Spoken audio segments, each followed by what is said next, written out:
বাংলাদেশের একজন বক্ষব্যাধি বিশেষজ্ঞ হিসাবে এপিএসআর 2025 যেটি এবার অনুষ্ঠিত হচ্ছে ম্যানিলা ফিলিপাইনে, সেখানে আমি একজন অংশগ্রহণকারী হিসেবে আছি। এশিয়ান প্যাসিফিক সোসাইটি অফ রেসপিরেটরির এই কনফারেন্সটি আমাদের জন্য খুবই গুরুত্বপূর্ণ।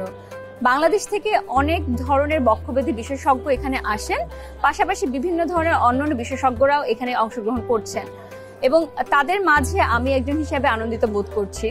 বাংলাদেশের বিভিন্ন ধরনের যারা চিকিৎসা নিয়ে গবেষণা করছে তাদের মধ্য থেকে আমি গোল্ড অ্যাওয়ার্ড পেয়েছি রেসপিরেটরি কেস রিপোর্ট নিয়ে, যেটি আমাদের দেশের জন্য যেমন আনন্দের একটি খবর, তেমনি আমার জন্য পার্সোনালি যথেষ্ট গর্বের একটি বিষয়।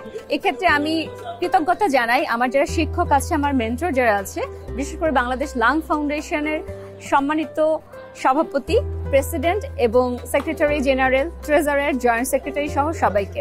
এইখানে শুধুমাত্র আমি নই, আমার পাশাপাশি আমার অনেক সহযোগী বিশেষজ্ঞ যারা আছেন তারাও কিন্তু তাদের কাজগুলো নিয়ে এসেছেন এবং এই কাজগুলো যখন বিশ্ব দরবারে আমরা দেখানোর সুযোগ পেয়েছি, আমরা কিন্তু দেখছি বারবার যে আমরা খুব একটা পিছিয়ে নেই। এটি আমাদের জন্য একটা পরম সুযোগ এবং বারবার এই সুযোগটি পাওয়ার জন্য আমি সবাইকে ধন্যবাদ জানাচ্ছি।